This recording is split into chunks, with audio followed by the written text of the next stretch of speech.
Selamat malam adik-adik. Video ini saya buat malam hari, jadi saya ucapkan selamat malam.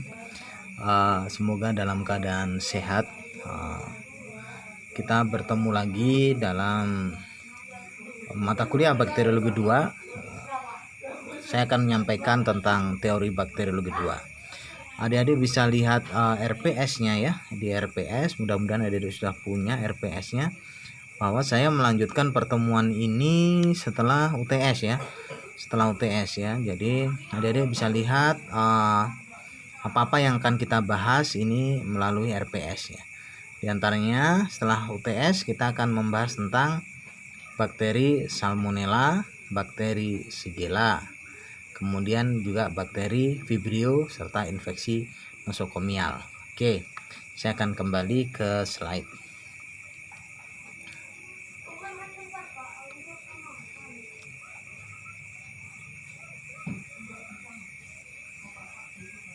Baik, selanjut ya. Deskripsi mata kuliah. Jadi melalui mata kuliah ini mahasiswa diharapkan memiliki keterampilan dan pengetahuan tentang bakteri yang menyebabkan infeksi pada tubuh manusia. Mahasiswa diharapkan memiliki pemahaman tentang bagaimana isolasi dan identifikasi bakteri penyebab infeksi melalui sampel darah, cairan, jaringan tubuh manusia, menggunakan instrumen sederhana dan otomatik gitu ya. Kemudian yang terakhir adalah berlatih menghasilkan informasi diagnostik yang tepat. Bahan kajian setelah UTS bisa dilihat lebih detail pada RPS, meliputi penyebab penyakit, hospes, morfologi, daur hidup, gejala klinis, patogenitas, dan cara pencegahan dan diagnosa laboratorium. Topiknya adalah bakteri Salmonella, Shigella, dan Vibrio. Mahasiswa diharapkan juga mampu memahami tentang infeksi nosokomial. Oke, kita ke pertemuan yang pertama, yaitu tentang Salmonella sp. Bahan kajiannya adalah adik-adik memahami morfologi dan fisiologi bakteri Salmonella sp. Kemudian memahami epidemiologi dari bakteri Salmonella sp, kemudian memahami patogenitas dan gejala klinisnya. Salmonella ini ada dua pertemuan ya, TM1 dan TM2. Nanti di TM2 adik-adik bahan kajiannya adalah gambaran umum uji diagnostik laboratorium pada Salmonella sp, reaksi imunologi, dan pencegahan infeksi. Nah, apa sih kemampuan akhir yang diharapkan dalam mengikuti pertemuan pertama mata kuliah ini? Adik-adik setelah mengikuti pertemuan ini, maka adik-adik diharapkan memahami tentang morfologi dan fisiologi bakteri Salmonella sp, kemudian memahami epidemiologinya, kemudian memahami patogenesis dan gejala klinisnya. Oke. Nah, kita ke topik bahasan yang pertama tentang morfologi dan fisiologi bakteri Salmonella sp. Salmonella sp ini adalah bakteri berbentuk batang. Sebagaimana kita tahu bahwa bakteri secara morfologi dasar itu kita bisa ketahui bahwa ada bakteri berbentuk batang atau basil, kemudian ada kokus bulat gitu ya, kemudian ada vibrio, kemudian ada spiral, kemudian ada lagi pengembangan, misalnya streptobacillus atau streptococcus. Adik-adik nanti bisa membuka kembali materi tentang morfologi dan fisiologi bakteri pada buku-buku atau pada jurnal, atau adik-adik bisa searching di internet. Oh ya, adik-adik bisa pakai buku yang paling dasar itu buku ini, Mikrobiologi Kedokteran punya Jawats. Ini kalau adik-adik baca, adik tertarik tentang bakteriologi, ini bagus sekali ini buku, karena dia banyak bicara tentang hal-hal dasar. Kalau hal-hal aplikatif adik-adik bisa searching, googling, atau cari pada buku-buku yang sifatnya adalah aplikatif. Ini bukunya Jawats ya, ini ya. Oke. Kemudian sifat gramnya, Salmonella adalah sifat gramnya adalah dia adalah bakteri gram negatif. Ya. Kemudian suhu optimal pertumbuhannya adalah 37 derajat Celcius. Jadi kalau kita membiarkan laboratorium ini di bakteri ini di laboratorium, maka kita untuk mendapatkan pertumbuhan yang optimal, kita set inkubator pada suhu 37 derajat Celcius. Mekanisme respirasi bakteri Salmonella ini termasuk dalam golongan anaerob fakultatif. Artinya bakteri tersebut hidup dengan mendapatkan energi melalui respirasi jika terdapat oksigen. Namun juga bisa bertahan hidup pada lingkungan tanpa oksigen dengan melakukan reaksi fermentasi namanya. Ya, respirasi itu secara umum dapat dibagi jadi dua ya, yaitu adalah respirasi aerob menggunakan oksigen dan anaerob menggunakan reaksi fermentasi. Nah, saya akan bahas sedikit di sini. Reaksi aerob ini respirasi yang menggunakan oksigen secara langsung, terdiri dari 4 tahap gitu ya. Jadi tahap pertama ini disebut dengan glikolisis, terjadi di sitoplasma, di mana gula ya dibongkar gitu ya menjadi piruvat, kemudian menjadi 2 NADH dan 2 ATP atau energi ya. Kemudian tahap keduanya adalah dekarboksilasi oksidatif piruvat. Jadi piruvat yang dihasilkan dari pembongkaran glukosa tadi ya, kemudian dibongkar kembali sehingga dihasilkan asetil KOE dan CO2. Kemudian reaksi ini dekarboksilasi oksidatif piruvat ini menghasilkan NAD dan 2 NADH gitu ya. Tadi ada 2 NADH dihasilkan, ada 2 NADH berarti 4 NADH. Kemudian masuk ke siklus Krebs, yaitu terjadi di organel sel yang disebut dengan mitokondria. Di mana piruvat yang tadi itu ya ditambah dengan oksigen. Nah, ini ya O2 ini oksigen dari proses respirasi ini, dari proses oksigen di alam yang masuk melalui saluran pernapasan gitu ya. Kalau pada makhluk hidup tingkat tinggi, kalau pada bakteri ya dia langsung gitu ya. Kemudian dia akan menghasilkan CO2 dan air dan juga menghasilkan energi. Reaksi ini menghasilkan 6 NADH. Nah, kemudian bagaimana proses respirasi aerob menghasilkan energi adalah masuk ke fase yang keempat, yaitu disebut dengan transport elektron. Dihasilkan 10 NADH. Mana tadi 10 NADH berasal dari 6 dari siklus Krebs, kemudian 2 dari dekarboksilasi oksidatif dan 2 dari glikolisis plus oksigen. Ini dihasilkan 34 ATP atau energi. Oksigennya dari mana? Ya kan aerob, dia bernapas langsung menggunakan oksigen secara langsung. Nah, selanjutnya makhluk hidup juga ada loh yang bisa berespirasi tanpa menggunakan oksigen, namanya anaerob. Ya, dia melakukan fermentasi. Kita bisa lihat, kita bisa bagi menjadi fermentasi alkohol dan fermentasi asam laktat. Fermentasi alkohol itu adalah pembongkaran karbohidrat C6H12O6. Ini harusnya ya rumus kimianya 6-nya harusnya di bawah, H12-nya di bawah, O6-nya di bawah gitu ya harusnya. Ini tertulisnya begini. Oke, kita lanjut. Tapi ini adik-adik perlu pahami bahwa sebenarnya penulisan kimia tidak seperti ini. Maka dihasilkan etanol dan 2 NADH dan 2 ATP. Kalau masuk ke fermentasi asam laktat, maka karbohidrat dibongkar menjadi asam laktat dan 2 ATP gitu ya. Nah, Salmonella sp dia adalah apa tadi? Kita lihat dia adalah anaerob fakultatif. Dia bisa hidup secara aerob dan dia juga bisa bertahan hidup secara anaerob, itu artinya. Nah, morfologi Salmonella pada pewarnaan gram ya. Adik-adik tentunya pernah dong melakukan pewarnaan gram ya. Pada pewarnaan gram terlihat bahwa bentuknya adalah batang berwarna merah gitu ya. Kalau kita saya sering menjumpai mahasiswa masih bingung kadang-kadang ini merah atau ungu ya, merah atau ungu ya gitu ya. Ya, pewarnaan gram memang sangat ditentukan dari ketepatan waktu dan penggunaan cat yang digunakan ya. Kemudian juga proses berlatih ya, proses berlatih dengan melihat mikroskop ungu, mikroskop gram positif, gram negatif, maka akan terbiasa menunjukkan ciri gram negatif, yaitu berwarna merah. Warna merah itu efeknya dari mana? Tentunya kalau kita pernah belajar tentang pengecatan gram, maka warna merah adalah efek dari warna pembanding yang mewarnai dinding sel bakteri Salmonella, itu safranin gitu ya. Oke, ini TM2. Nah, kita lanjutkan epidemiologinya.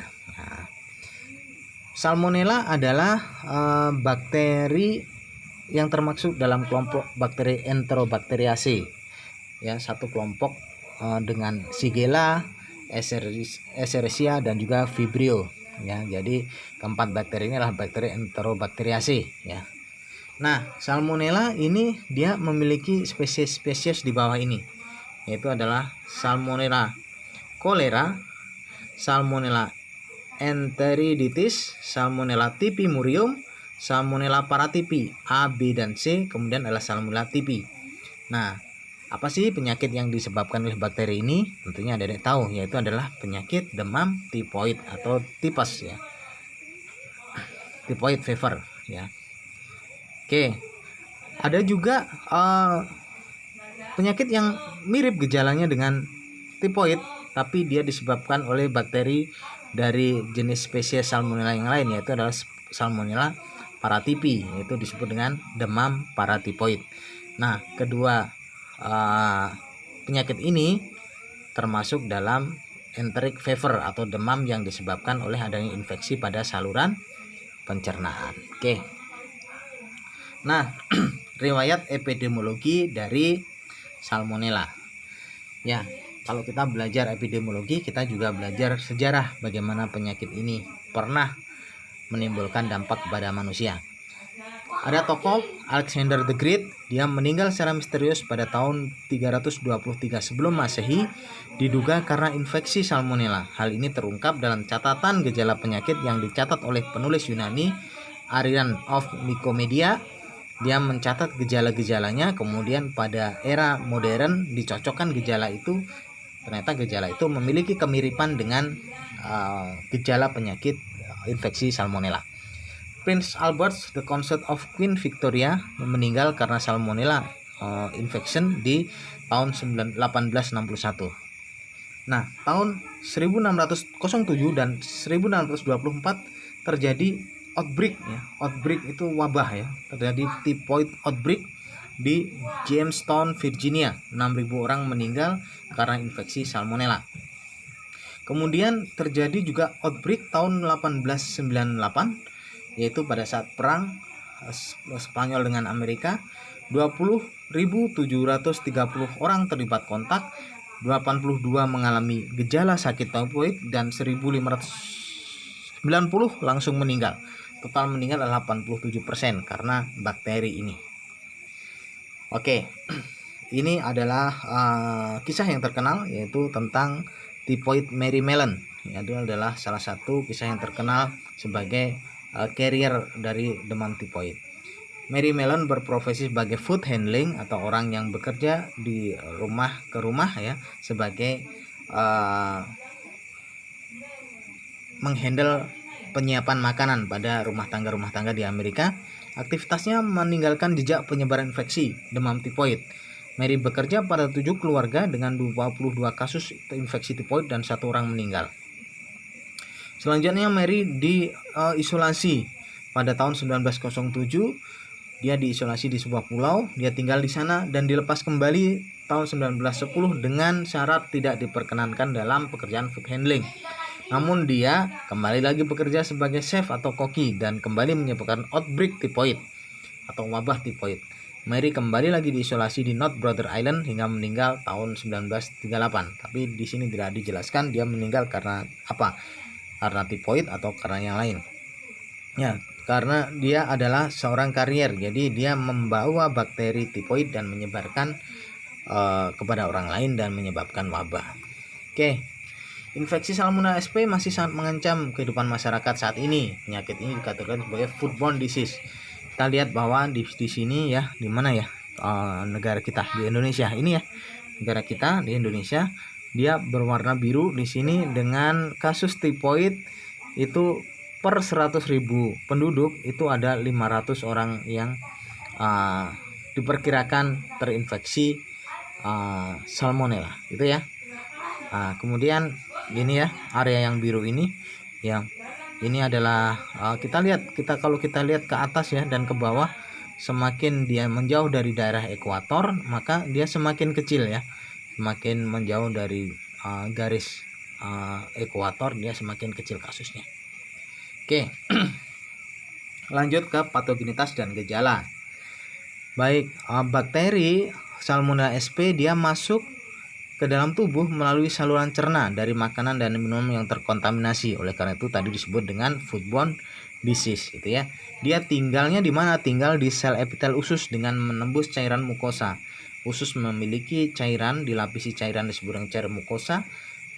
Bakteri tersebut dia menembus cairan mukosa tersebut hingga menyebabkan kerusakan membran dan mengeluarkan protein, membenamkan diri pada jaringan dengan membentuk kantong. Oke, lanjut. Nah ini ya prosesnya, Salmonella entry melalui makanan atau minuman yang terkontaminasi. Oke, kemudian ini di usus ini ya, di usus dia menembus saluran mukosa, menembus lapisan mukosa usus, kemudian melakukan penetrasi ya, masuk dia ke dalam sel usus, kemudian dia melakukan multiplikasi atau dia membelah diri, bereproduksi, kemudian dia masuk ya, penetrasi, dia membentuk sebuah kantong pada jaringan yang ada di usus.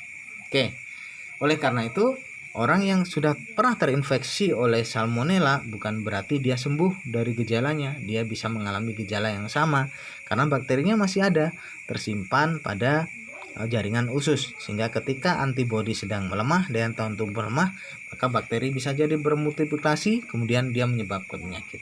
Bagaimana dia menyebabkan penyakit? Kita lihat di sini bahwa setelah dia berada di dalam jaringan usus, maka dia adalah mengeluarkan ya secretion of water and electrolyte. Dia mengeluarkan cairan ya, dia mengeluarkan protein, yang dia mengeluarkan dengan protein itu dia menyebabkan keluarnya cairan dari jaringan yang ada di usus, sehingga dia menyebabkan konsentrasi air yang cukup banyak di usus dan menyebabkan diare. Oke, nah dia juga bisa melakukan yang disebut dengan deep tissue invasion, atau dia masuk lagi lebih dalam ke dalam usus, ke dalam jaringan usus, sel usus. Nah, di sini ada proses lysosome digestion, yaitu bagaimana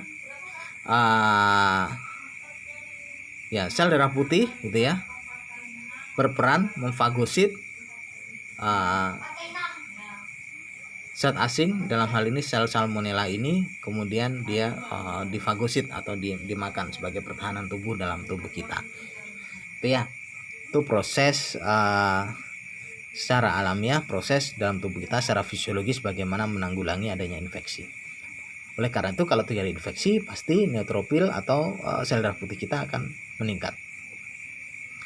Baik, kita masuk ke gejala klinis ya. Jadi salmonella ini menginfeksi manusia itu dengan dosis 10⁵ organisme. Jadi 10⁵ sel salmonella itu sudah bisa untuk menimbulkan gejala klinis. Gejalanya apa? Gejala awal ya. Gejala awalnya itu dia timbul 12 sampai 48 jam pasca infeksi, berupa mual, kram perut, diikuti diare, demam, dan terkadang muntah. Diare dengan ciri tinja sangat encer atau setengah padat. Nah, gejala ini tidak selalu muncul. Ya, bisa jadi masuk langsung kepada fase minggu pertama, yaitu demam meningkat, kepala sakit, kondisi kurang nyaman, dan bisa juga terjadi bronkitis atau adanya batuk-batuk ya, karena adanya mukosa dalam saluran pernapasan. Ciri masuk ke minggu kedua, maka dia menimbulkan anoreksia atau nggak enak makan ya. Jadi dia infeksi ini menyebabkan demam dan tidak enak makan, kemudian terjadi penurunan kesadaran atau stupor. Gejala klinis pada minggu ketiga adalah munculnya rose spot atau bintik-bintik bercak merah ya, dengan ukuran 1-2 mm diameter pada kulit. Durasinya 2-5 hari ya. Muncul gejala pembengkakan liver, hidung berdarah, diare terus-menerus, denyut jantung melemah, melambat, gangguan saraf. Pada jangka panjang juga menimbulkan radang sendi jika dilakukan tanpa adanya pengobatan gitu ya. Oke, sekian dulu pertemuan hari ini tentang salmonella. Nah, ini adik-adik saya menitipkan tugas untuk membuat paper ya, makalah tentang salmonella SP. Topiknya adik-adik bisa pilih, bisa infeksi salmonella SP di Indonesia mungkin tahun 2019 atau 2020 gitu ya. Kemudian bisa pilih tentang daur infeksi salmonella SP, bisa pilih tentang pencegahan penyebaran infeksi salmonella SP. Ketentuannya adalah 10-15 lembar, time Newman spasi 1,5, pustaka lengkap dari sumber jurnal terupdate, ya copy paste, tidak punya teman, tidak menghasilkan nilai gitu ya. Nanti tugasnya dalam bentuk PDF bisa dikumpulkan melalui e-kampus. Baik adik-adik, sekian dulu pertemuan tentang salmonella ini. Kita mudah-mudahan akan bahas di pertemuan selanjutnya. Saya mohon maaf jika ada kesalahan, dan tetap sehat, tetap semangat untuk belajar. Selamat malam.